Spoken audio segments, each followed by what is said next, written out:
collecting the materials for the lecture, culling them from various libraries, and discovered that it's impossible to deliver to you even a summary of the material. So we'll have to do a series on Alexandria the first 1,000 years, probably around the first of next year. And in fact, Mr. Hall is working on the Adepts of Alexandria for the Adept series, so that maybe we can have that series coincide with the publication and issue of a further volume in his series. Alexandria is a problem for us, exactly to the extent that we do not realize that we are moving in an Alexandrian dream, and that we cannot wake up from that dream until we realize that we have in fact been dreaming. So that the anxiety of our age stems almost directly from the fact that on the deepest subconscious levels, we still exist as figments of the imagination of the desert fathers, contemplating the mystical hierarchies in the Egyptian deserts, having fled Alexandria after the great fall. And so it behooves us in the most practical sense for self-attainment and self-fulfillment to go back to the beginnings, go back to the very origins of our mystical subconsciousness and review patiently and sit diligently so that we can put into order what has been handed to us in a frayed mass of wrangled nerves, which is undigestible in its present form, and as Carl Jung once observed, if a man in this time discovered the truth about himself, he would consider himself crazy and immediately commit himself. So that we will have to mature from this illusion and see that, in fact, what we do continuously discover within ourselves is exactly right. And I think no better beginning for the tradition can be given, and we'll open and close with the images of communities of the pure in the middle of the deserts, the Egyptian, the Libyan desert, attempting to organize their lives through reduction down to essentials, so that, following the advice of Plotinus, once we have cut away everything, only God will be left. And of course, the discipline required, the basic requirement of asceticism, is to do it so that one does not have an overweening sense of pride in one's accomplishment at having done it. This is the final snag, a Vanity Fair of the soul's journey.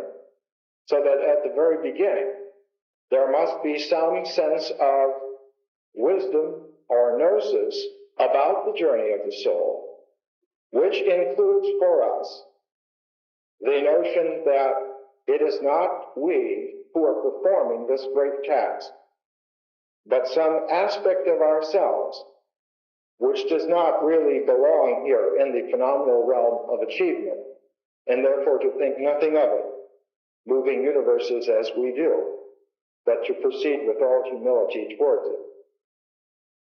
The earliest formulation of this wisdom, and it was ascribed because of traditional learning to Solomon, appears about 50 BC in Alexandria, in a book which is sometimes called the Wisdom of Solomon, or sometimes called the Book of Wisdom.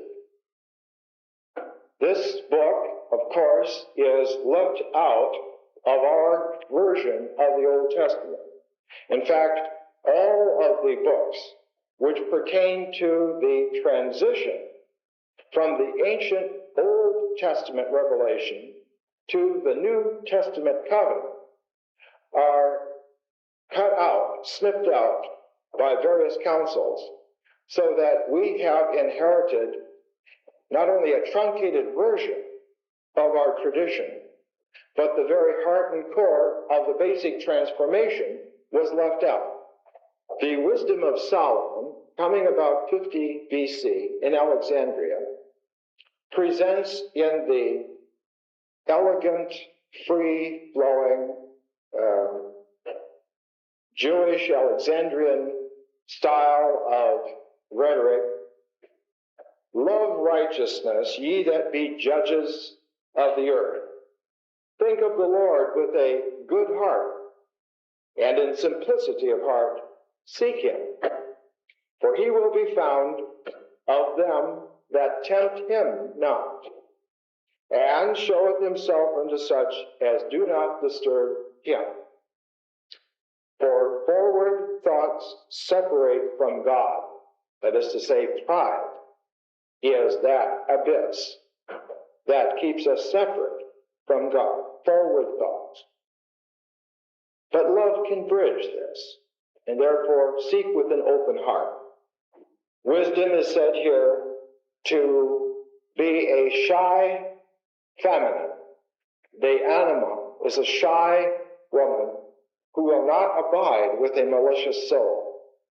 Therefore, all we need do is discover our capacity to entertain and be a receptacle for this graciousness which she will bring of her own accord, because her nature is not made up by us, but is of herself.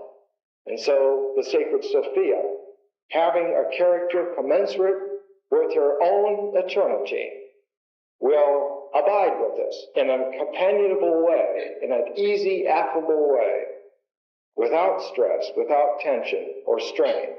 We need not get on tiptoes to reach the sky.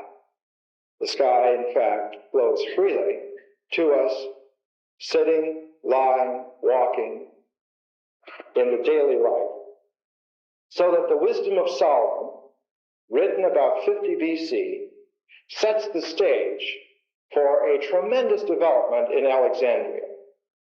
Now, the city of Alexandria itself, about the time that we're talking about, the beginning of the Roman aegis, had a list of about 300,000 free individuals, men. So that if you compute the numbers of children and women and slaves and traveling foreigners, we're talking of a city somewhere between 1 and 1.5 million people. It was, at this time, second only to Rome in the world. And it was first in the world in terms of its capacities to integrate human experience. The reason for this was that Alexandria had, through its Ptolemaic career of some 300 years, achieved a four-part form, a quaternary, quadripartite form, so that it was like an image of the cosmic self in its own structure. In the first quarter was the Jewish section, very, very large. The number of Jewish Alexandrian citizens at the time of Augustus was somewhere between 120 and 150,000, which is a very large community indeed. And this community had dated back 3 centuries. At the time of Ptolemais the second, Philadelphus, Ptolemaic ruler, the son of the founder, Ptolemaic Soter, many scholars, in fact 72 scholars, had been sent by the high priest from Jerusalem to Alexandria to make a translation of the Old Testament. And this version, which is in Greek, is called the Septuagint, the translation of the 70. But in fact, there were 72. This is because you have a structure in 72, which is numerically exact in many mystical ways. Alexandria, with its Jewish quarter, was the most learned center for Old Testament studies, eclipsing even Jerusalem or any of the other communities in the Palestine area, because the erudition there in Alexandria extended to the use of allegorical commentary, so that the literal text was seen to be a jewel, a diamond, whose many facets could only be appreciated through infinite patience of examination. And this glittering cosmos would unfold if the text were opened up with a certain form, almost approaching that of geometry. If you recall, Pythagoras said, this geometry is a history, meaning that the unfoldment of form gives us the truth as a traditional duration as it folds out unto our lives. So that this allegorical style of Old Testament interpretation reached a pinnacle in the Jewish quarter of Alexandria. Just opposite the Jewish quarter was the old Egyptian quarter called Rakotis. I don't know how many of you were here for the original lecture on Ptolemaic Alexandria, but when Alexander the Great was looking for a site to place his great cosmic city, you remember he had the vision of one world, the ecumenikos, and the one world must have a metropolitan center. And so from the very first, he set Alexandria in the particular location that it was, because having seen a vision in Rakotis, he had remembered a dream that he had had. He always read Homer's Iliad, before he went to bed. And in the morning, he saw the God of transformation coming from the waves of the Mediterranean Sea in their breakers around the village of Rakotis, and he realized that this was the image in the dream, that this was the mystical divinatory site of the future center of the one world, the ecumenikos. And so he had the soldiers lay out the borders of Alexandria with the wonderful cornmeal that they carried. Of course, the flocks of crows from the desert came immediately and ate up the cornmeal. And Alexander, shocked for a moment, looking around until one of the seers said, Master, this is a great sign, because it means that Alexandria will feed the world. And Alexander, smiling, said, yes, and we will make it so. And Alexander's body, of course, had been snatched by Ptolemy the First, Soter, snatched from the generals in Babylon and carried to Alexandria, and was kept there in a great mausoleum, because where the four quarters of Alexandria met, divided by two great avenues. One of them was 100 yards wide, if you can imagine a football field running through the entire length of the city, and the other one coming and crossing it, and where they met, in the center, was a great huge square covered with trees, and the body in a golden casket of Alexander was kept there for all to see, even into the Roman periods. So that there was the Jewish quarter, and then the old Egyptian quarter of Rakotis, where the Serapeum was, and there was also a mole, a wharf that was put out from the shore, right where the Jewish and the Egyptian quarters came together. And it came out to an island called Pharos. Later on, of course, this all silted in, and this has become a major part of modern Alexandria, as we'll see on the slide later on.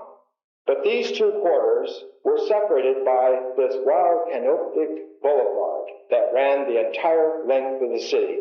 The saying is that it took all day for a healthy person to walk the length of Alexandria.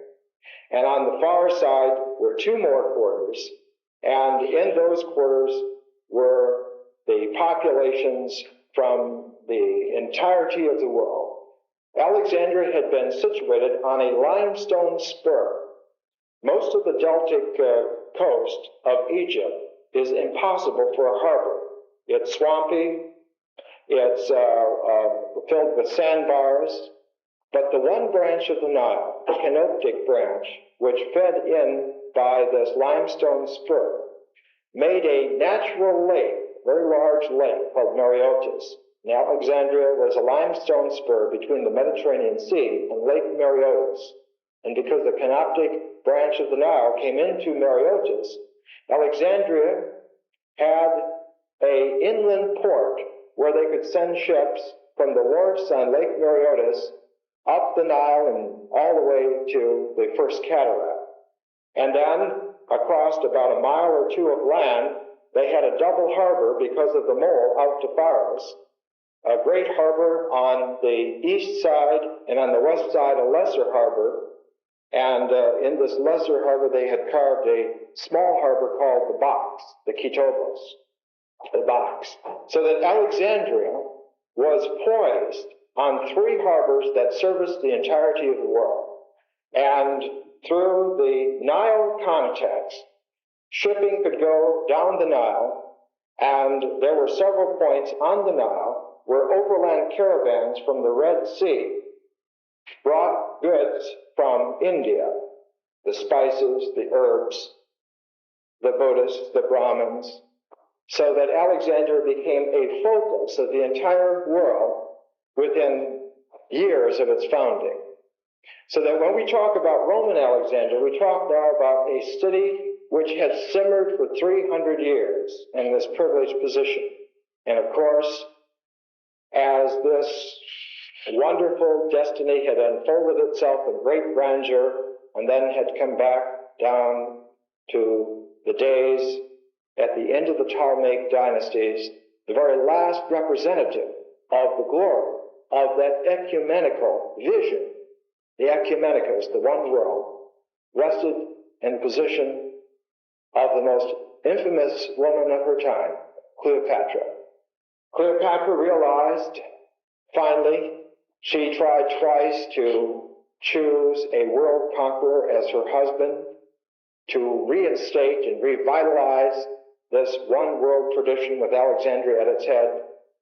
She had tried with Julius Caesar, and one of the ironical results of that union was that when Caesar's fleet burnt in the harbor of Alexandria, the fire spread and burnt the great library in the Bruchion, and 1 million scrolls went up in smoke.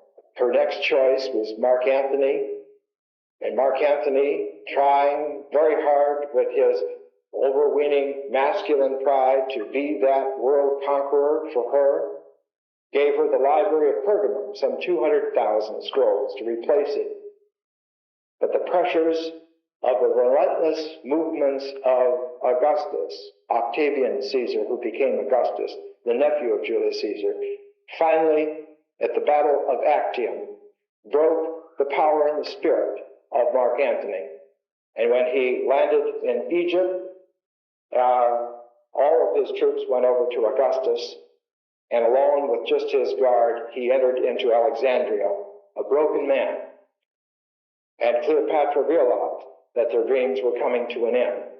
And in fact, Mark Antony, in his anguish, built a small retreat hut in the middle of the great harbor of Alexandria and had a little wharf connecting the royal palace of the Bruchium with his little meditator's hut called the Timonium, named after Timonius, the famous anchorite in Greece.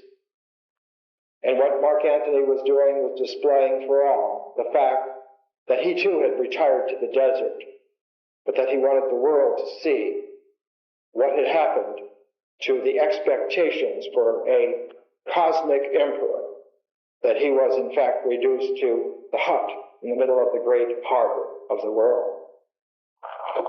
But Augustus, relentless, absolutely masterful, realized that all of his plans depended upon the treasure which the Ptolemies had collected through their 300 years. And Cleopatra, the most wealthy woman of all time, held this great treasure, and she realized it was her last bargaining part available. So she had hastily constructed an enormous vault right in the center of the royal quarter, the Bruchion of Alexandria, and had all the treasure, the gold, the jewels, the precious spices and silks, piled into this enormous vault, and there was a room constructed on the top of it, some 25, 35 feet above ground, and she and her two faithful serving women, the most famous of them, of course, is Charmian, locked themselves into this upper room above the vault of the treasure, and there was just one window through which they would have commerce with the world. And it was through this window that later they lifted the dying body, bloodied and bruised, of Mark Antony up, and Cleopatra trying to take care of her man to the very end. And it was through this very window that one of Augustus' most clever lieutenants climbed through and got the treasure and captured Cleopatra, who was afraid that she was going to be dragged through the streets of Rome. Why was she to be dragged through the streets of Rome? Because to the Romans there were only two human beings that they had ever feared. Their chronicles tell us that they never feared any nation. They were always willing to go to war with whatever nation they came in contact with. But there were two individuals who struck fear to Rome because they displayed a more cosmic sense of power than any Roman. One of them was Hannibal, the time of Scipio Africanus, and the other was Cleopatra, because she represented the epitome of the subconscious soul of the Roman people, that even they did not understand the mysterious workings of this. And later on, the transformation of this image of Cleopatra would become a very secret symbol for the Sophic angelic guardian of the treasure of the world, through whose portals, through whose window, he who would be emperor of himself would have to pass. Augustus, of course, was able to hold on to this treasure, pay off his debts, and to give you some indication of the enormity of the treasure, the interest rate in Rome fell from 12 to 4% the year that Augustus distributed the treasure to his armies. In the midst of this happened August 1st, 30 BC. This is why the month is called August, because it happened that first day. Before that, it had a different name. After that, it had the name August. So August 1st of every year, this great drama happened. In the midst of this was born an individual who is known as Philo Judaeus. Philo was born in Alexandria about the same time that all of this was happening with Augustus and Cleopatra.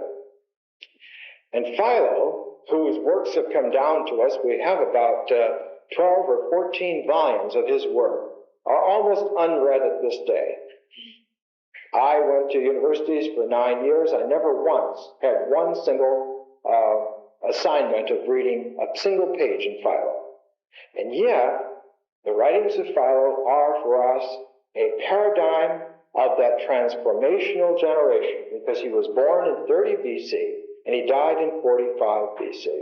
So he saw in his lifetime the shift, the change, the transformation. The Greek word Genesis really means transformation. Not so much beginning, but the way in which what was changed into what is. That sort of thing. It's like a germ. It's like Bereshith really means in the beginning. It's ongoing, and in that ongoing is the transformation. And then the transformation is the re-solution of what was into what now is. So that Philo's writings are key. And in his writings, he describes a very interesting character named Flaccus. But I want to give you just 2 sentences out of here, because he characterizes the Alexandrian mind for us about the time of Jesus. He says that this Flaccus had miraculously understood many of the Alexandrian ways, and he says, accordingly, in a short time he became perfectly acquainted with the affairs in Egypt, and they are a very various and diversified character, so that they are not easily comprehended even by those who from their earliest infancy have made them their study. In other words, Alexandria was a labyrinth of human possibilities, and even those born there, he says, have a difficult time in understanding. Later on, he'll go on to say that the Alexandrian temper was to be litigious and to engage in debate and dispute on any point to which the mind could affix a differentiation. And so that the nature of the Alexandrian was a city of 1 million people who loved to nitpick.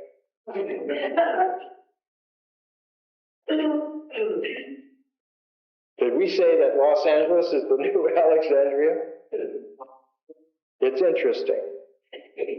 In his writings, in Philo's writings, we have presented the exquisite juxtaposition of learning, which only an Alexandrian Jew of that time could have held within his character.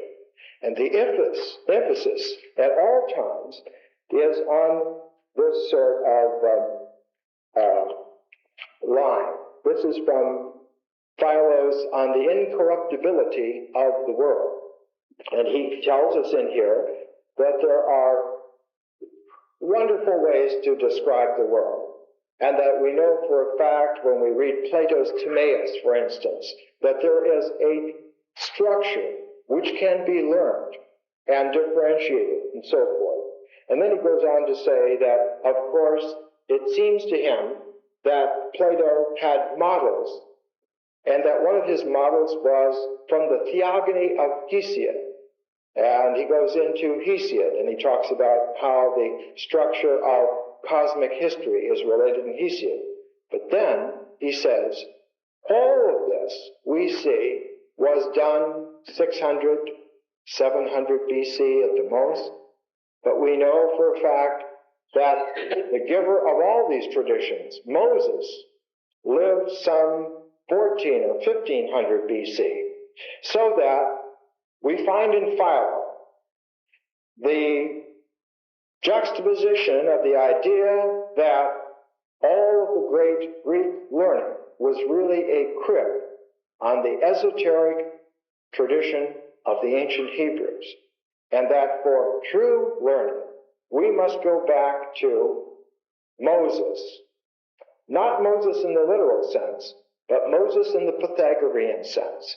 And that using the Pythagorean allegorical unfoldment as a method and using the Old Testament Pentateuch as a text, we may then read out for ourselves in the unfolding geometry of understanding the true history, the chronologica mystica of man. And he says, when we do this, we see that our time, meaning about the turn of the millennium then, is of a most peculiar character. And that, in fact, it is a time when he says we see in the deserts surrounding all the great cities, especially our own city, communities of those persons whose practices in enlightenment are scarcely believable to those who have no experience with them. And he speaks, and he's the only redactor in classical antiquity who speaks at length of the Essenes. And he goes into a great description about the Essenes. But in a treatise on the contemplative life, another treatise on the contemplative life, he goes even further than the Essenes. He says that here, just outside of Alexandria, in the desert, hard onto the south coast of Lake Mareotis, is a most particularly holy community of individuals. And he calls them the therapeutai, the healers. And these healers are men and women. And the key to their capacities at the religious life is that they are able to heal, not just the physical body, although he says we now understand that they heal the physical body of all manner of diseases, but that they also effect that most difficult healing, the healing of the soul of man. For even those cases which are beyond any hope brought to them, they are able to go into the person and cast out, as he says, the demons that are in those people and restore them to health and wholesomeness. And Philo says, having mentioned the Essenes, who in all respects selected for their admiration and for their especial adoption the practical courses of life, and who excel in all, or perhaps may be a less unpopular and invidious thing to say in most of its parts, I will now proceed in regular order of my subject to speak of those who have embraced the speculative life. And I will say what appears to me to be desirable to be said on the subject, not drawing any fictitious statements from my own head for the sake of improving the appearance of my text. And he gives this forward because what he is about to say then about the therapeutai seems almost impossible, that they sometimes go for 3 days and eat just one meal, and that those in the inner circle go for 6 days with just one meal, and that they spend their time, as he says, on the speculative life. That is not daydreaming, not studying in the universities of Alexandria, but the speculative life of unfolding that sacred geometry in the mystical experience of man, which leads as a ladder to that supra-celestial realm. So that Philo gives us, right at the beginnings of Roman Alexandria, the notion that there is learning, there is wisdom, there are philosophers, but that beyond philosophers, to an infinite degree, removed and better, are, instead of the philosopher, the philolethic, the lovers of truth, and that as wisdom is grand and glorious and deserving of pride of achievement in this world, the lovers of truth, the philolethes, study the beyond, which is not of this world, which is not subject to anyone's pridefulness, and is not achievable by any regular curriculum of study, no matter how wide its synthesis, no matter how refined its syncretism. That there is a gap, a jump. As Kierkegaard would say centuries and centuries later, I would like very much to be a Christian, but I find it very difficult indeed, because it requires from me a leap of faith into the unknown, and my mind balks at that. And of course, Pascal in his Pensive said, I see and fear those frightening abysses of infinity. It was exactly to this wavering capacity that the early Philo wrote. And towards the end of his life, about 45 BC, a very, very strong practical individual who was an expert translator moved to Alexandria, and that man was St. Mark. Now, St. Mark had been the interpreter for Peter in Rome, and in fact, he'd accompanied Paul on many of his journeys.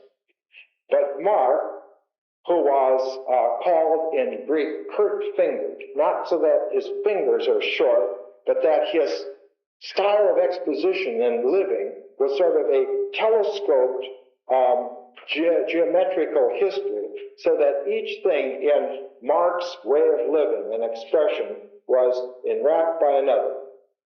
Not so much the onion, but the telescope. And so curt-fingered Mark moved to Alexandria about 46 AD, and there, during the next 16 years, he administered to the growing community in Alexandria, in particular to this community of Therapeutae that was described by Philo, so that if we are able to take ourselves inside of the gospel according to Mark and able to bring in the context of Philo, we may see within the first 10 years of its development in Genesis the way in which Christianity moved from 30 AD and the resurrection to about 50 AD and the first Gospels coming into being. And just to give you some idea of this in actual fact, turn in the King James Version to the Gospel according to St. Mark, and we do not find the cosmic histories or the Hebraic lineages, but rather we find an epic in progress, and St. Mark puts his finger right in the center, and he says, "The beginning of the gospel of Jesus Christ, the Son of God, as it is written in the prophets, Behold, I send my messenger before thy face, which shall prepare the way before thee. The voice of one crying in the wilderness, Prepare ye the way of the Lord, make his paths straight. John did baptize in the wilderness and preach the baptism of repentance for the remission of sins." So the first 4 chapters of the Gospel by Mark set up a whole telescope by saying, we begin with those that we know of in the desert, and they are crying out. And what is it they are crying out? Prepare a way, a straight highway. And of course, as Mark goes on, the very first thing that he has Jesus do after Jesus goes into the desert himself, into the wilderness, he comes back into the play of the phenomenal world and goes straight to the synagogue to preach. That is, Mark telescopes the entirety of the preface to that cosmological happening all within one page. This telescoping capacity of St. Mark and the expositional exfoliation of the allegorical method of Philo are the 2 marks of Alexandrian mysticism. One of them is a movement towards ultra-simplicity, cutting away everything so that all that remains left is the presence of the Spirit of the Divine. And the other way, at the same time, is to exfoliate it and differentiate it so that every conceivable pattern, every conceivable structure is enunciated, so that with one motion, the mind is kept occupied and the sense of vitality is kept flowing, and yet at the same time, the spirit is made pure and purified, so that both motions happen at the same time. And of course, this is why there are 2 intertwining serpents on the caduceus of Hermes' staff, coming together at that sphere of wholeness. And that sphere of wholeness is very important, because although the ancient Athenians and those in Solomon's time had projected out the sacred science of geometry, geometry did not give way to the birth of the more refined trigonometry until they both came together in Alexandria. And it was the discovery of the geometry of the sphere, which is what trigonometry is, in Alexandria, that allowed for the first time a metaphorical perception of the way in which mathematical truth leads directly to the threshold of the ineffable. And that by the development of trigonometric methods in Alexandria, the mind of man was able finally to make that Jacob's ladder through all the angelic orders to the very threshold of the ineffable. But while that was happening, and many times in retrospect we have to go on to redactors. This is Eusebius, who was the head of the councils of Constantine, when Christianity was made the state religion about 330, 340 AD. Eusebius wrote the great history of the church. And in this, there are many examples that I've marked out. We're not going to have time to go into it, but I think I will just summarize for you some of this. The Gospel of John had as a basis for its method of exposition the Jewish festival cycle. If we read the Gospel of John as if it were to be presented through the Jewish festival year, many of the anomalies of St. John's Gospel fall into an order. And we can see that that Gospel, though it was written in Greek, and we usually take it to be a mystical Greek version of the Gospel, was actually an application of Alexandrian, Philonic, interpretive, allegorical ways to the consistency of the ancient Jewish law as unfolded in the festival year, so that the tradition and the law were together and understandable, and that Jesus was in this cycle understandable to the nth degree. But we've seen that in Mark, there was this emphasis that there was not only in this traditional way a motion which is intelligible, but that there was this capacity to leap forward, to transcend, to go to another realm, and that this going to another realm did not invalidate the old, but confirmed the old's capacity to give birth to the new. And very often the simile that Jesus used was that you don't put new wine in old bottles. It ruins the wine and it ruins the bottles. And the same thing with the cloth. You don't sew new cloth onto an old garment. Those were the similes that he used.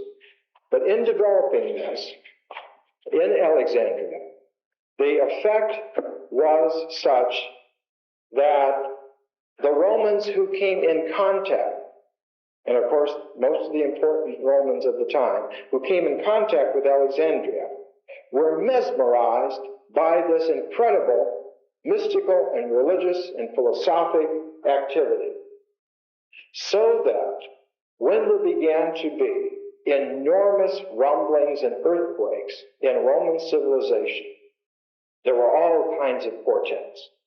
Augustus himself had conceived that he was to be the final incarnation of the world ruler, that he was in fact Alexander come back again, and Augustus had all of the mystical keys of wisdom brought together in Rome.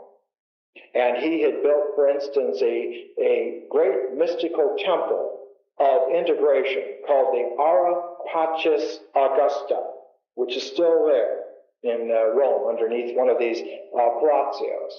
And on the sacred friezes around the Hypatia Augusta, Augustus had put the journey of the soul as it is in making this world an empire of the divine, and that man understanding it had transformed all this. And to make sure that this was done right, Augustus commissioned his great friend Virgil to write a mystical epic, the Aeneid, to encase this. And I've given lectures on Virgil and on Augustus, and they're available on cassette. You can hear this written out large, so that the Aeneid gave in mystical poetry the reformulation of the Homeric world, which had obtained for 1,000 years, into a new form and shape.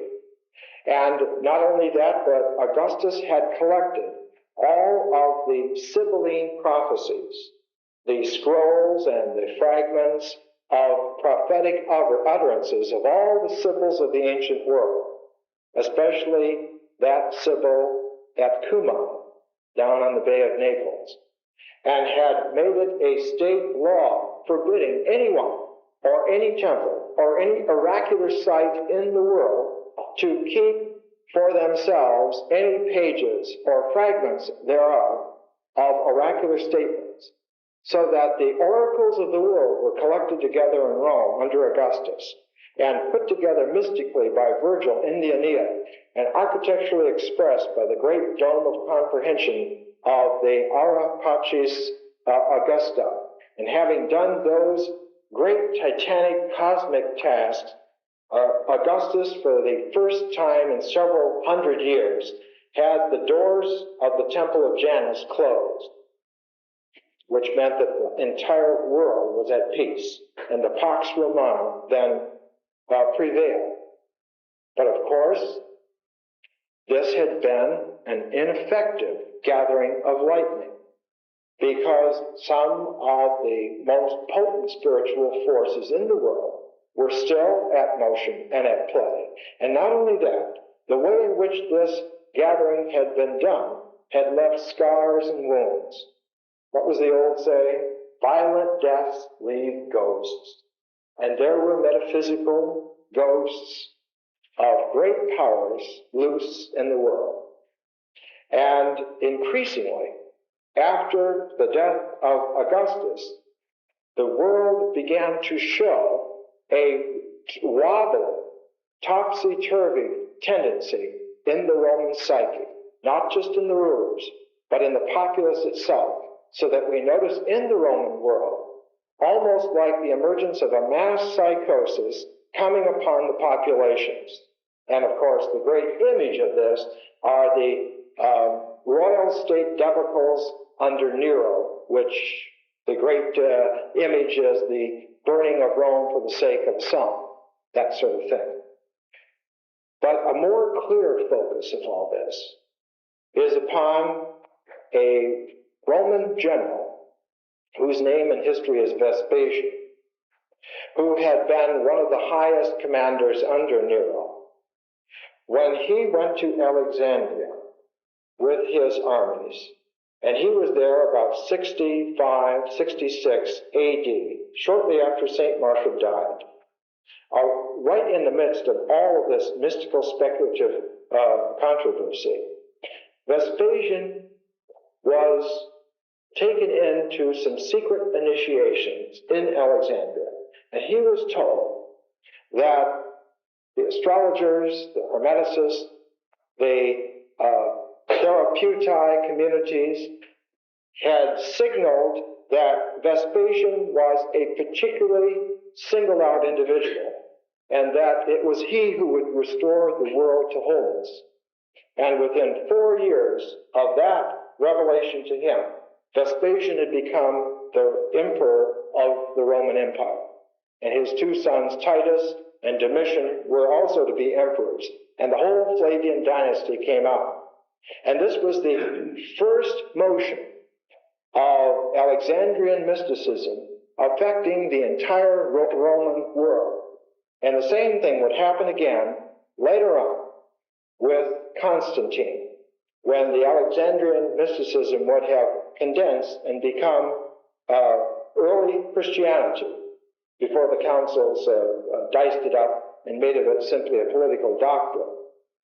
Early Christianity would then send out Constantine and the emperors following him and literally refashion the world. At this time, one of those who counseled Vespasian was Apollonius of Tyana, and gave him many indications of material that he was to use. I guess are we running low on time? I've just begun. You can't leave any of this out, friends. The development next in Alexandria was that this mystical revelation had come to a point where attempts to express it were at hand. You get the idea that there was a mystical apperception of the ineffable. It could not be said, but could be experienced. And yet the other side of the Alexandrian personality was to try to express it, to try to make some language symbolic enough so that in its symbolic unfolding, the reader, the hearer, would have a chance to intuit that this was the drift, this was the flow, so that it's like a scientist, a technologist who gives you all the data and material. And as you integrate it in your understanding and you make a sine wave of the motion of how that material goes together, you suddenly intuit that this is energy making this. And that energy has to have a source, and one goes to the heart of the issue then, very, very rapidly. Plotinus says, at that stage, the soul, sensing the divine home to which it always had belonged, becomes absolutely disenchanted with the world. It could care less. It wants to go home. It wants to fly. So that Basilides, who was born about the time that St. Mark came to Alexandria, who had studied under a man who was the interpreter of Peter, and who had learned from him this most esoteric of inner doctrines, because Basilides of Alexandria, who was the founder of what we come to know today as Gnosticism, said that these are secret messages given after the resurrection to just a few of the hearers of the inner mysteries, and that he had learned them himself from the interpreter of Peter, St. Mark. So that he said, I've been given this background and privy to this secret whispered information. And so the motions of Basilides were to create some way of knowing, some method of gnosis, whereby human beings could approximate ever closer in a geometrical understanding, a way of understanding the ineffable. And he wrote, in fact, 24 books of commentary on the Old Testament and the New Testament. And they're called the Exegetica. And of course, they were burned in classical antiquity, and they were railed against in all the great documents of the early church. Irenaeus and Against Heresies of 177 AD just rips Basilides apart, calls him a madman, but gives a lot of quotations. And in fact, we can see from the quotations some understanding that this early Christian gnosis in Alexandria, around 70 AD, around the time of the destruction of the temple in Jerusalem, began to reflect a very curious tone. Basilides, and this is J.R.S. Mead's wonderful translation of this passage. What does he say? He says, in the Church Fathers' refutation, they try to muddle up Basilides' glosses and criticisms with mutilated quotations, imperfectly summarizing important passages which treat of conceptions requiring the greatest subtlety and nicety of language, because he was an Alexandrian, you see. And in other respects does scant justice to a thinker whose faith in Christianity was so great that far from confining it to the narrow limits of a dogmatic theology, he would have it that the gospel was also a universal philosophy, an ecumenikos philolethe, explanatory of the whole world drama. Let us then, says Mead, raise our thoughts to those sublime heights to which the genius of Basilides soared so many centuries ago, that at that time the faith was that the glad tidings were really living, and they were living of some universal possibility that transcends being itself. And he gives then a quotation from Basilides of Alexandria. This is about 70 to 90 AD, about in that time period. There was when naught was. Nay, even that naught was not there of things that are. But nakedly, conjecture and mental quibbling apart, there was absolutely not even the one. And when I use the term was, I do not mean to say that it was, but merely to give some suggestion of what I wish to indicate. I use the expression, there was absolutely not, for that not is not simply the so-called ineffable. It is beyond that. For that which is really ineffable is not named ineffable, but is superior to every name that is ever used. The names, and he means names with a capital M, the names are not sufficient, even for the manifested universe. So diversified is it, they fall short. How much further short they fall from that beyond the ineffable. So this is the way that Basilides formulated for himself. And of course, the generation that was raised on Basilides went even further, because in the next Alexandrian Gnostic wave came Valentinus with his great gospel of truth. And we in fact found the gospel of truth in Nag Hammadi, and it's available in this volume, The Secret Books of the Egyptian Gnostics, and in the Nag Hammadi manuscripts. Are we to a stopping place? No. Let me finish on Valentinus. The gospel of truth is one of those incredible discoveries. The fact that in our time, after having heard of it by way of criticism for such a long time, to have it suddenly turn up in our hands is just one of the most incredible stories of all time. And summarizing what the gospel of truth was about, an early writer, a Frenchman named Jean Darès, says, the gospel of truth pretends to be a good news that will be a joy to those for whom the Father, through the Word, has vouchsafed the gnosis. Whoever has this gnosis, it is affirmed, takes what is his and restores it to himself. By gnosis, a man knows whence he has come and whither he is going, and that the Christ is referred to as the revealer of the living book of the living. And it's like a exponential expression of life, the living book of the living. And of course, this is a sense of the geometry which was concurrent with it.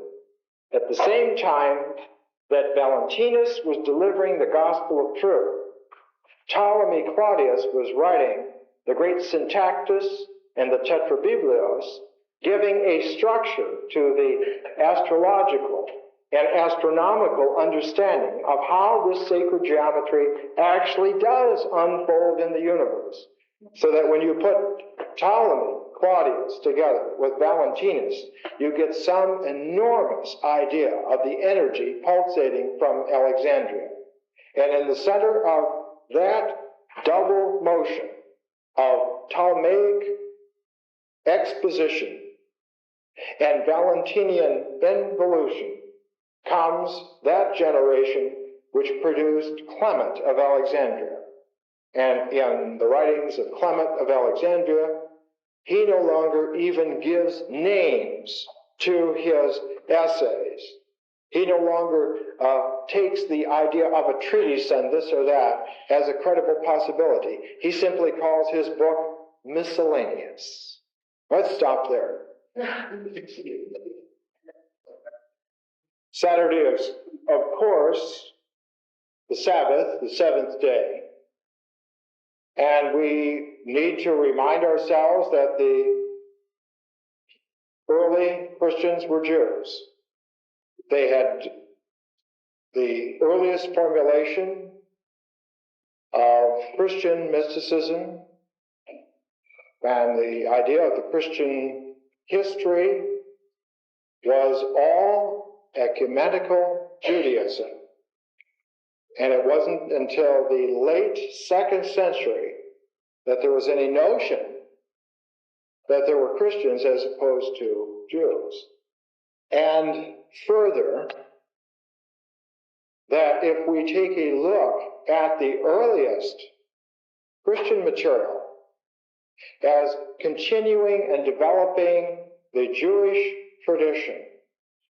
We find there a sense of order and intelligence which was hidden from us before. One great example is the way in which the fourth gospel follows the cycle of the Jewish festival year. And in fact, in late antiquity, the Jewish yearly cycle was really a triennial cycle, 3 years, and that there were ways of portioning out the 5 books of Moses, the Pentateuch, by a 3-year system. And this is all well known in certain circles. It's been a part of rabbinical learning from the beginning. And there are libraries of books on this. So that if anyone is inspecting this, one of the easiest ways to get into this, Oxford University Press about 20 years ago published The Fourth Gospel and Jewish Worship.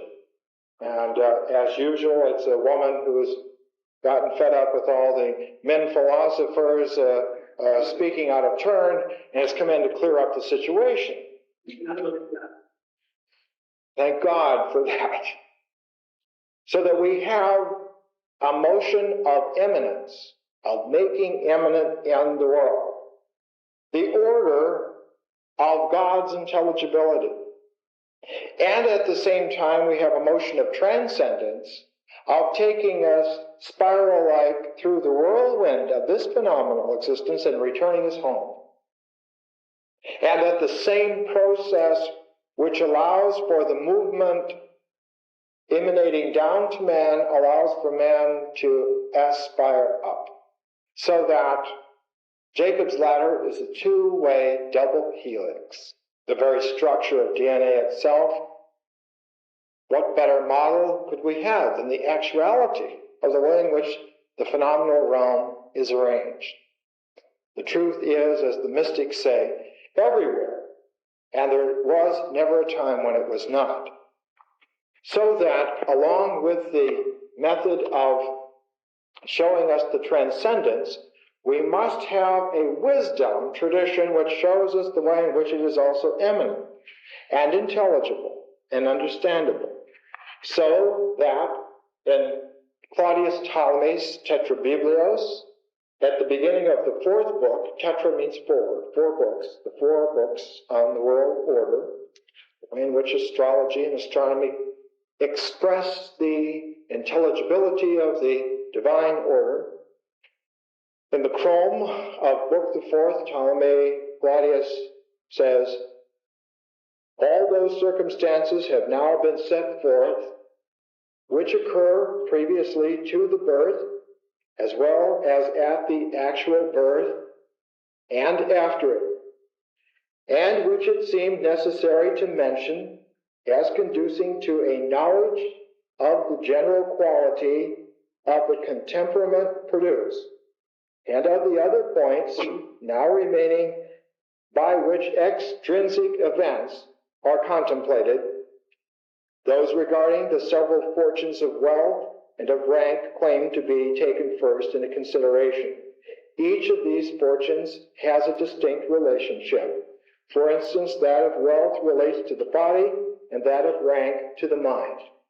So that when they mean a world order, they mean everything that is included has its intelligibility.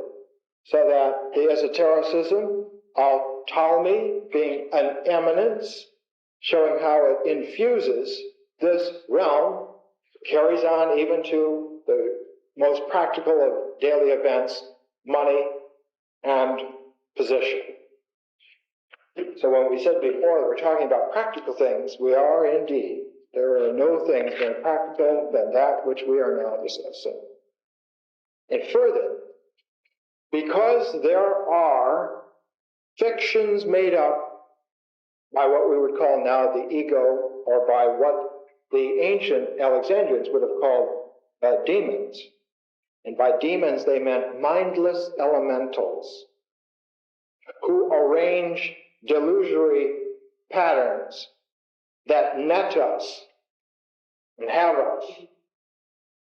We don't have them, they have us. Those mindless elementals. So that the way to escape all that is by this way of purity, which makes us so transparent that we fall through these nets of delusions. And we are not catchable. We're no longer catchable. And only then, having purified, then may we ascend and go. So that in this period, after Basilides and after Valentinus and after Ptolemy Claudius, we find the rise of the great Hermetic literature in Alexandria.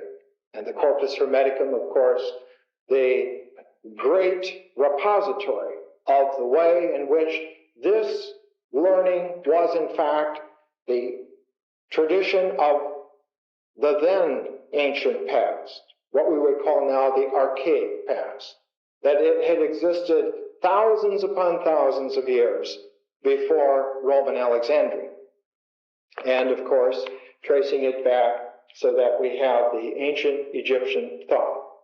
And we find at this time, very early on in the Roman Alexandrian times, when Cleopatra wanted to present some image of the cosmos that was indicative of the then archaic learning, we could find no better example than the ceiling at Dendara of the Royal Little Chapel. We've got a slide of that on the outside of it. And this had permeated again and again into the room, so that the Alexandrians, who had seen that Greek learning went back to Moses, then asked the logical question, where does his learning come from? Yes, it comes from a revelation, but it came into a tradition which was ongoing even then. And that's when the ancient Egyptians were brought in. And that's where Hermes, Trismegistus, the thrice greatest, was brought in. That he was the image of the most archaic tradition, going back thousands and thousands of years.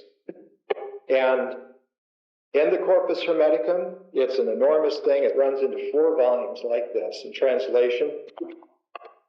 A discourse of Hermes Trismegistus.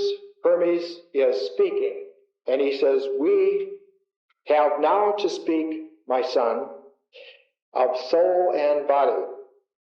I must explain in what way the soul is immortal, and by the working of what sort of force of the composition and dissolution of the body. For death has nothing to do with any of them. The word death is a mere name without any corresponding fact. For death means destruction, and nothing in the cosmos is destroyed. Foreseeing that the cosmos is the second God and an immortal being, it is impossible that a part of that immortal being should die. And all things in the cosmos are parts of the cosmos. First of all things, and in the very truth, eternal and without beginning, is God. Then he is the maker of the universe. And second is the cosmos, which has been made by God in his image and is kept in being and sustained by the other. So that in the Corpus Hermeticum, we continually see this kind of very high wisdom presented, and the joining together of the various braids of tradition have reached not only the whole spectrum horizontally of the contemporary world at that time, but have also vertically gone back in a deep shaft of mystical tradition to the very origins of the human race, so that those two were brought together. And that's where we find the cross symbolism in this learning and understanding that was formulated by the Corpus Hermeticum. There were at that time individuals who in their own experience were able to synthesize in a penetrating way a focus of understanding of how this had been generated by this cosmic event of the incarnation. And one of those in Alexandria was Clement. And Clement is the first theologian of Christianity. He's the first individual to begin to use the terms. And all the way through Clement's writings, there are two indications showing the two motions, that there is a world of pistis, faith, and there is a world of gnosis, knowing, and that the two move together, and that what faith prepares, knowing carries through. And there is then the designation that these two together form the pillars upon which the bridge of understanding arcs over, not in an objective construction, but in an understanding of the deepest spirit, so that the two pillars are the traditions, and the bridge is our understanding of how they relate. And Clement calls this the royal road, because it was the same royal road that connected the palace of the Ptolemies with the library of the Bruchium, so that the one was the repository of worldly learning, and the other was the repository of worldly royalty, so that the king and the wizard are related in a very special way, so that the individuals in their realm and under their tutelage may see that both are necessary, and that their participation in the relationality of the two is a royal road to one's divinity. These senses in Clement are various. I'm going to have to skip because of time over many things. But Clement tells us this.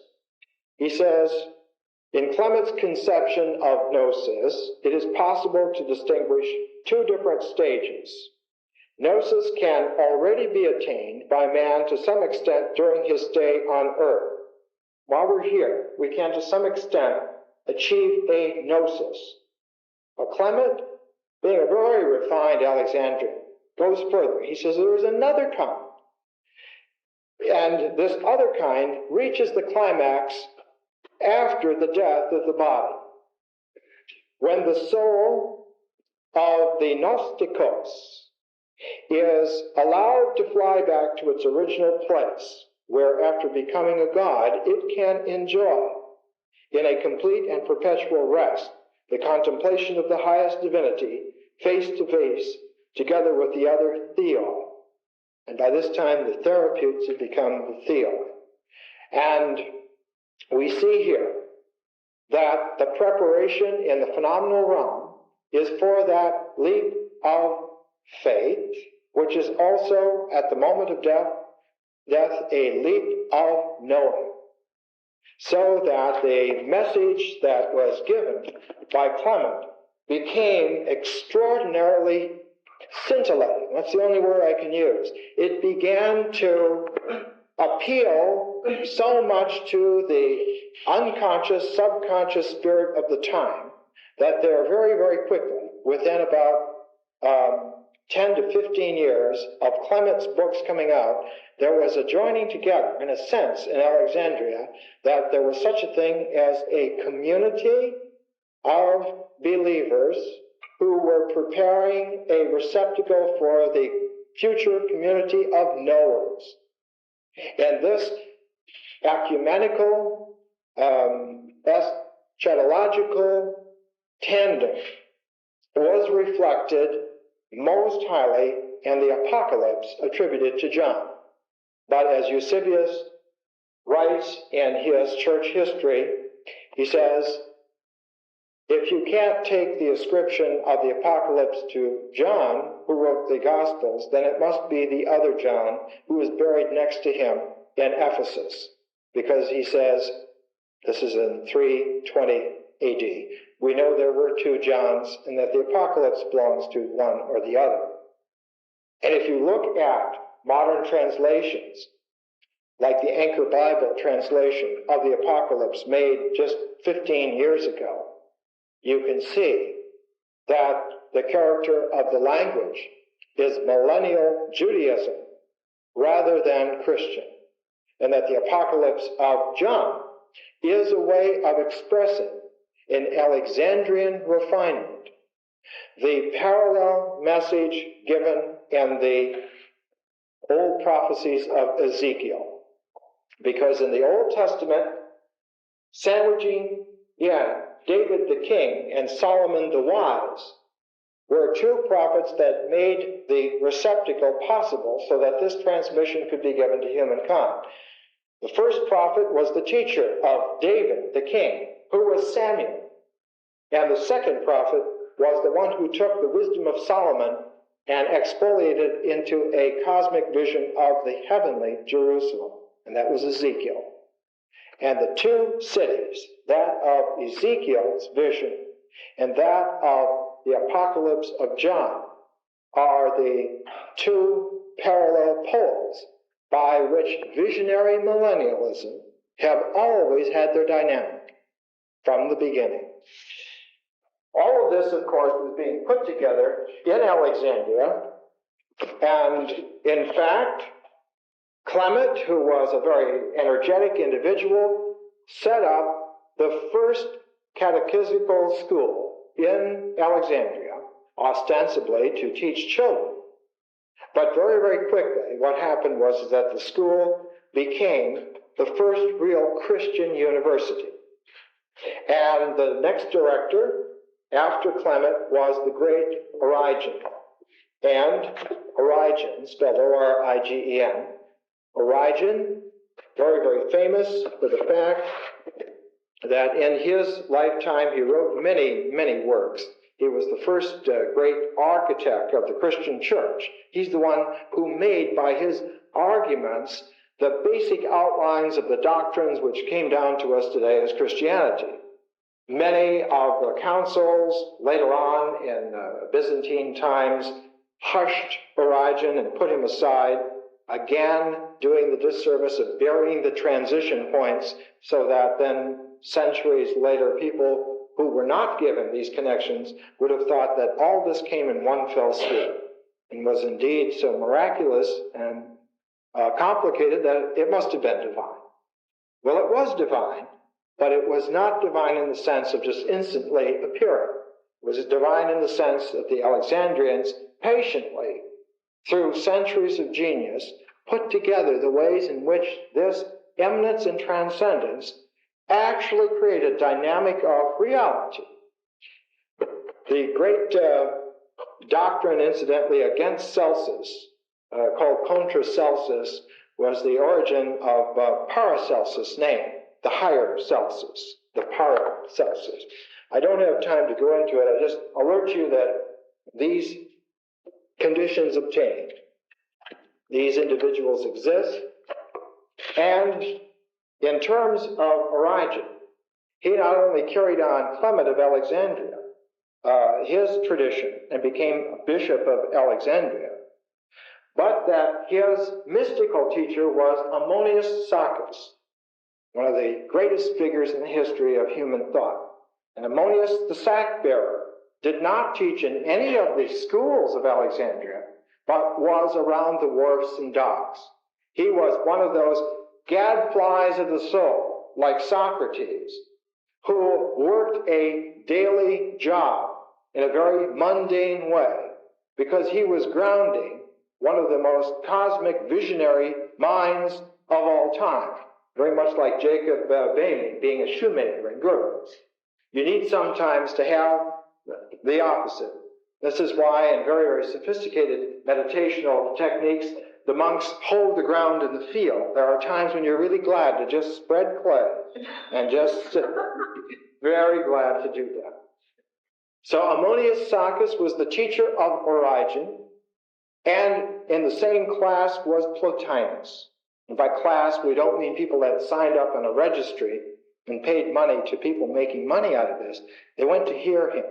And they went to hear him year in and year out, because the duration of learning sometimes takes 10 years for it to mature. Because one is speaking about wholeness. One is speaking about a pattern of excellence. And as one speaks in terms of wholes, in terms of a totality. And it's only after our experience for years on end that we begin to see that all of this was the same. A fabric of understanding of which our experience is a part. And when we begin to weave ourselves into the design, then we perceive that it is a unity. And it never was other than that. The other student, among many others, of Ammoniusacus was Plotinus.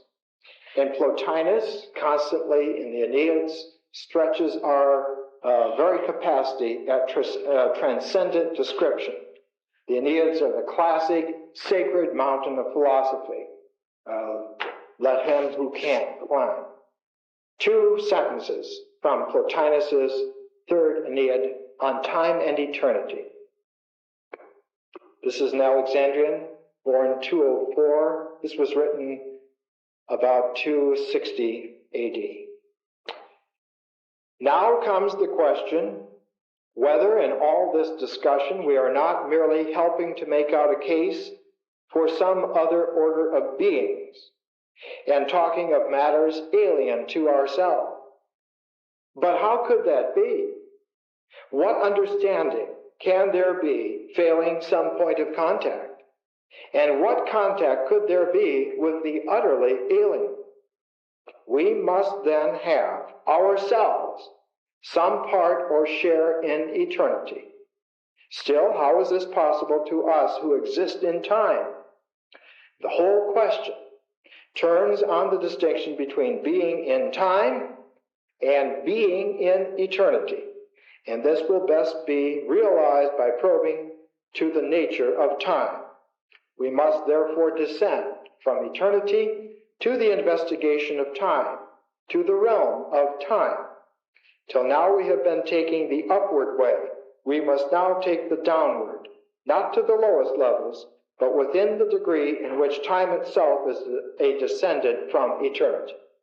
And this is the way the Alexandrians were talking by the 3rd century AD. And it was a matter of public information. It was being taught on the docks and on the wharfs, and it was being carried into every sacred mystery tradition of the time, because they were all collecting together in Alexandria. They had done it for 500 years. And as they collected and realized, no matter what tradition they came out of, in this round house of integrity in Alexandria, everyone recognized the veracity of his own vertical tradition and the ecumenical spread of this horizontal truth of the moment. And this, of course, produced again and again individuals who surprisingly went back and carried to their homelands or their home traditions the sense of fruition from Alexandria. Along with all this and constantly, because Alexandria was the home of science, Eratosthenes had measured the circumference of the earth to within 50 miles, some 300 years before Philo. The Alexandrians had developed trigonometry, had developed the sense that there was a hierarchy to the sphere which could be understood by men. And so that the line of mathematicians in Alexandria, patiently through the centuries, had come not only to an understanding of the science of mathematics, but that the method of investigation in mathematics was truthful. It was not just wise, but was truthful. Because the order of reality does not lie. It is dependable. So that we have an individual, I'm skipping over many of them. This individual was named Pappus of Alexandria, and he was a mathematician, and he lived about 240 to 300 AD. And in his great book, we have all of these mathematical books that were saved in antiquity. They were useful. You could build buildings with this kind of material. You could lay out city plans. You could train the mind. But it also contains the essence of the Alexandrian esoteric method. What does he say?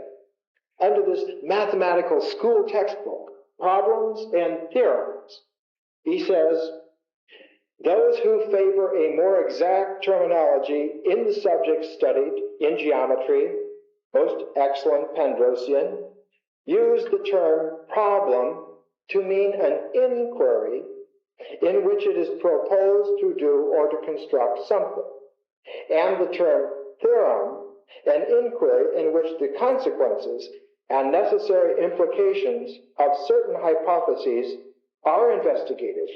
But among the ancients, some describe them all as problems, some all as theorems.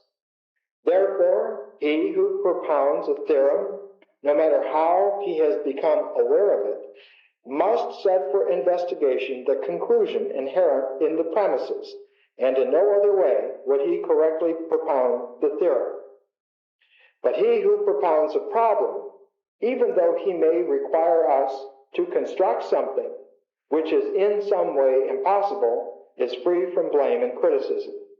For it is part of an investigator's task to determine the conditions under which a problem is possible and impossible, and if possible, when, how, and in how many ways it is possible. For when a man professing to know mathematics sets an investigation wrongly, he is not free from censure. But if he sets it right, the entire cosmos opens to him. So that we have the scientific method intact, 250 AD in Alexandria. We have this entire mystical ecumenicals that have been put together, and of course, the generations after 300 AD in Alexandria progressively became refined, so that a man like Theon of Alexandria, who was the father of the great Hypatia, when he taught mathematics to his daughter, he taught her all the keys of the mysteries along with it, but in a very elegant, everyday way, so that when Hypatia became the head of the mystery schools in Alexandria, about 370, 380 AD, she talked about civic pride in a way that it could be understood that this was reflecting the cosmic capacities of humility. She taught mathematics in the way that Pappus would have taught, so that the method of inquiry leads you to a methodology of interior introspection. And so powerful was Hypatia's method that when the vicious bishop came into possession of power, he saw Hypatia as a threat, not because of anything that she said, but that the way in which she said sacred truths naturally and affably attracted all who could hear her. And in her beautiful elegance and refined learning, she was a danger by the example of her person. And having remembered what somebody like Socrates could do to a whole generation in Athens, Hypatia was set upon and murdered. With the murder of Hypatia in 410 AD, we find the ancient mystery traditions realizing that they could no longer operate in public. And so they went underground. They went off into the deserts. They went back to the same source from which they began. And if we have images of the beginning of the Essenes out into the wilderness, purifying themselves, finding their way, at the end, classical Alexandria did not die nor disappear. It pulled its cloak of disguise over its true sense of interior invisibility and went into the deserts. And there it remained for nearly 1,000 years before it was rediscovered, in a time which, when they recovered it, said that man was undergoing a rebirth, born again, not into the pride of achievement, but into the mysteries of purification. Well, I've left out just about everything I thought of value. I've given you the dust wrapper, and I apologize. I have about 20 slides. If you'd like to see them, we could show them now.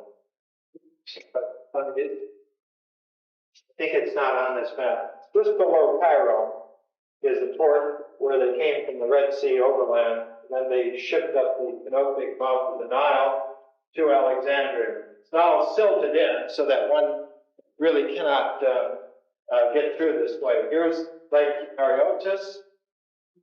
Here's Alexandria here on a spit of land, so you can see the classical description in Homer of the site of Alexandria, because it was an ancient oracular site, even in Homer, some 1000 BC.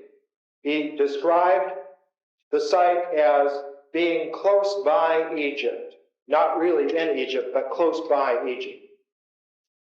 You're giving me control of this machine? Those who know me know I have no affinity with machines, as you can see. Once they followed Plotinus too closely in my youth, I cut away everything. There's Alexandria, and here's Lake Areotis, and you can see that it's all silted in. There it is. That's the experience of the ancient mysteries. It's hard to get the focus just right. You know it's there somewhere. The great lighthouse was up here. This was the great harbor. The timoleum of Mark Antony was out here in this part of the harbor. This was the area of the Bruchium Museum. And I think we have some of these things outside, do we? Yep. Yeah, this is an old engraving, and it had what I thought was the feel of the old harbor of Alexandria. This, of course, is 1,500 years after its demise, but you get a feel in here. This is a modern lighthouse at Alexandria. Again, it's just here for the feeling tone of the sparseness and richness at the same time, the rich mystery and the sparse geography. This was a reconstruction of the lighthouse at Pharos. It was built about 280 BC, and it was 400 feet tall, 40 stories tall. It was the marvel of the ancient world, and there was a statue on top of the lighthouse.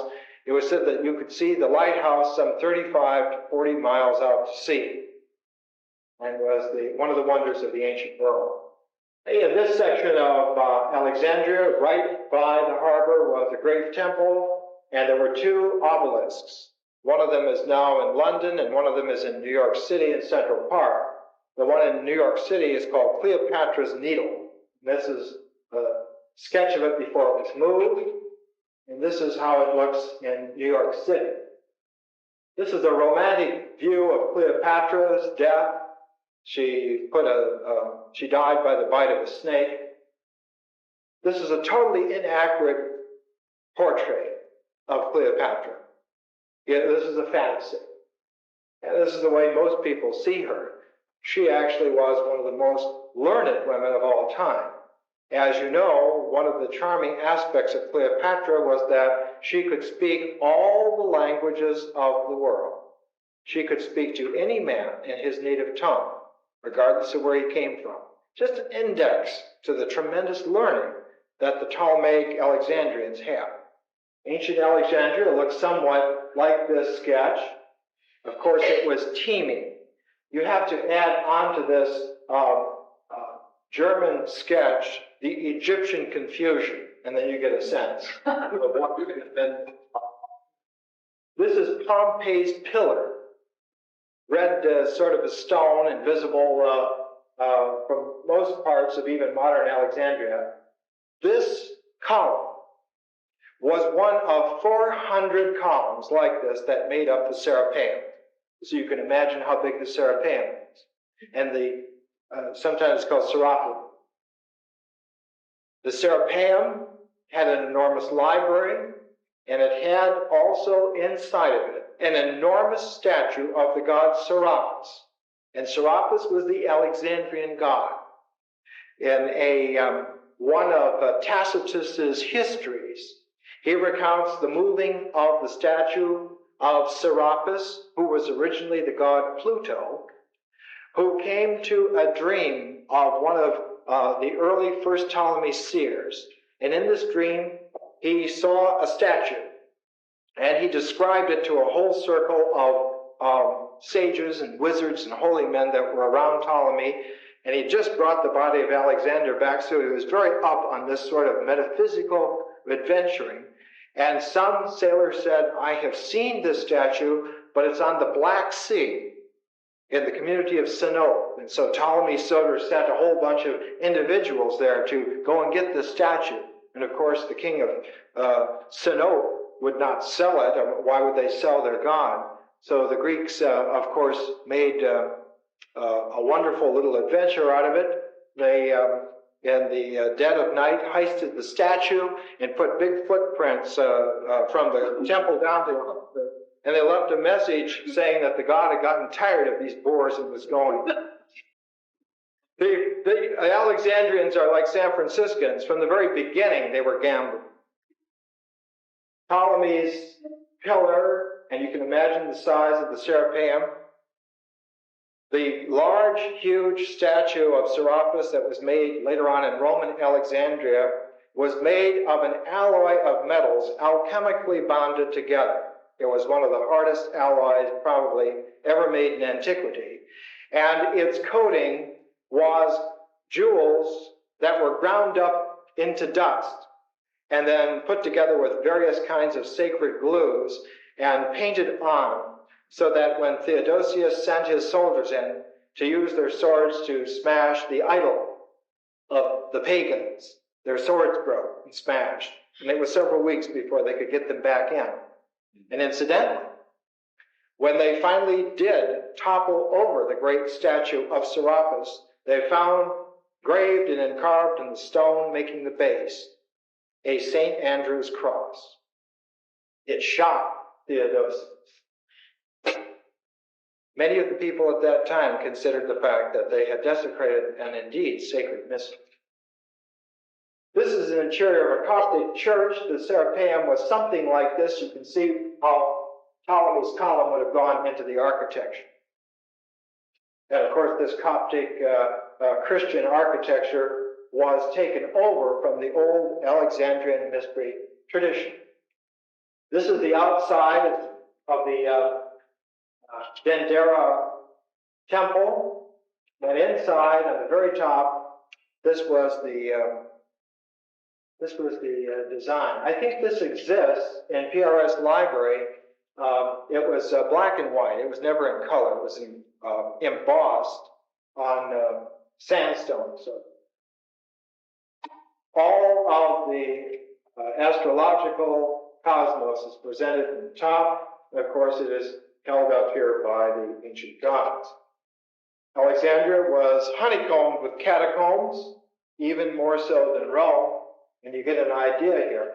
Alexandria, being on a limestone spit, could carve infinite chambers of tunnels underneath. These are carved out. They're not constructed in, but they're carved away. And because it was in a desert, there were huge cisterns to collect rainwater. But it was also the perfect image for the mysteries to go underground in and prepared themselves. It was a model metaphor for exactly what they were going to do. This is the goddess Demeter. The Kanephoros, this basket, which became the cornucopia later on.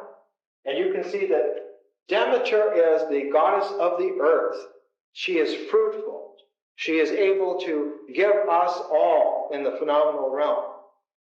And under the earth is Pluto, the god from under the earth, from the catacombs of existence, who has the sacred mysteries. And so we see Serapis also has the basket of the fruit of the world on his head. He is adorned. His crown is the cornucopia. And he is raised up here to show that one may have this. This is an elegant triumph, and not one of egotistical power, but one of selfless display, that such is the case. Serapis then, as the images went on and matured, you can see the cornucopia given here. And of course, when you see this in East Asia, this becomes the flower that Kuan Yin is holding. All of these images were universal. It was a single world. And here the soul is a butterfly. It's on this sacred hoop. And the kind of frost on the top of his head. And here shows Pluto with Cerberus, the three-headed dog, with the coniferous as a tower, as a sort of a medieval tower with a spear. And this one shows Serapis with the coniferous and Isis with the blossoming life of rebirth. And here they're in tandem, and then they were in parallel. And of course, they came together. And as they come together closer in this focus, you have the primordial hermaphrodite of wisdom. The plant which grows again in the basket is like in the Hopi cosmology of deep down in the kiva, the basket of the clay of the earth, that in late January, early February, the little bean sprouts start to come out. The same mystery presented in a way in which the natives could understand in that region. The last one is the image of the psychostasis, the weighing of the souls. And what was the weighing of the souls? The weighing of the souls was that in the balance, if a feather was heavier than your soul, then you were saved. So that the whole notion was to purify, purify, purify. Get rid of everything. Because if you're carrying your gold with you, you're never going to make it. You're going to weigh down this thing. You're going to give it away. Get rid of it. And if you're carrying your egotism, even that's going to weigh it down. What can be lighter than a feather? The air itself. Well, I guess we'll have to make a whole course out of this. That's it.